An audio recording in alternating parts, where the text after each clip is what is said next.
I am very pleased to send you words of my best wishes for your happiness, progress and peace on this blessed day for mankind, from the capital of Great Britain, which is renowned for its hospitality. Let peace reign in your hearts, among your families, in the unity of your governments, and in your relations with other peoples of the world. There is no greater day of gratitude and joy for Christians than celebrating the birthday of our Saviour, Jesus Christ. On this day of happiness, every Christian, by meditating on Jesus' life and the work he accomplished for all of us, tends to forget the trials he faces and the sadness that breaks his heart. At the same time, everyone is inclined to minimise the trials and sorrows of his own, his kindred and friends, and forgives those who have grieved him. Since our childhood, our innermost thoughts have been overwhelmed by the mysterious deep spirit of the divine infant's birth, which is not only expressive, but also glorious and inscrutable. Likewise, no matter what one's reputation, whether one's accomplishment is great or humble, tiresome or fruitless, in the journey of life, the mystery of Bethlehem dominates our spirit.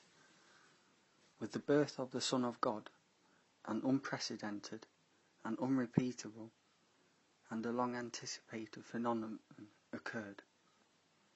He was born in a stable instead of a palace, in a manger instead of a crib. The hearts of the wise men were struck by fear and wonder due to his majestic humbleness. The kings prostrated themselves before him and worshipped him. Peace be to those who have good will.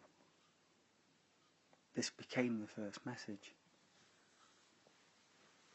When he sacrificed himself at Golgotha for the atonement of our sin, he prayed with his last breath for the forgiveness of those who had tortured him, saying, "Father, forgive them, for they know not what they do." Shame on those of us who are Christians and do not follow the way of the Saviour of the world, whose life was filled with kindness, humility, and martyrdom. If we lived by the laws he gave us and were worthy of being called Christian, peace would have reigned on this earth. Men were supposed to be the equals of the living angels, who unceasingly sang praises before the eternal God.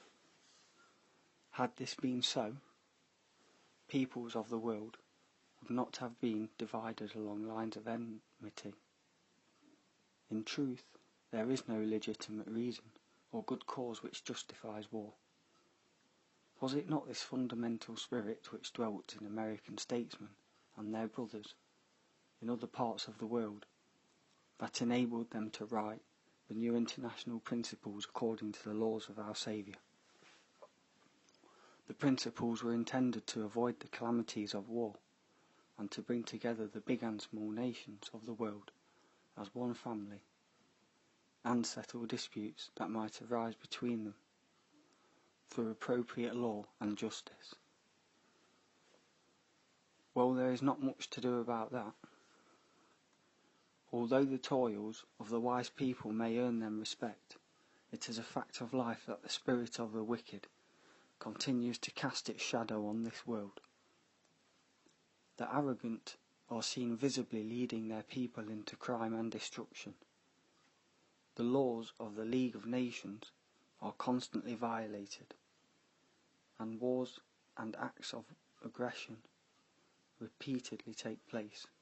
And in regards to this, your Honourable President told you recently that the principles of the Covenant of the League of Nations, which were meant to assure the peace and safety of all peoples, were trampled on, and the Forum of Peace was consequently disrupted. The respectable idea on which the League was founded was made an object of mockery. The 2,000-year-old Christian civilization was threatened with destruction. If this happens, there will be a return to the days of barbarism, when the mighty could realize their aspirations at will, so that the spirit of the cursed will not gain predominance over the human race, whom Christ redeemed with his blood. All peace-loving people should cooperate to stand firm in order to preserve and promote lawfulness and peace. War is not the only means to stop war. Men of goodwill, who fully recognise their duties, should be able, with the assistance of all free men, to prevent war and help rehabilitate all those who were debilitated and damaged by war, in order to protect this precious diamond, peace. People of America, I wish you a Merry Christmas. I plead with you to remember in your prayers all those weak and endangered peoples who look to the flags of the free nations with confidence, hoping to discern the star which will announce their peace and future security.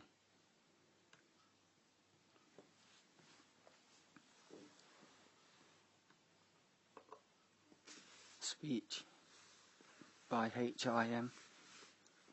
Haile Selassie I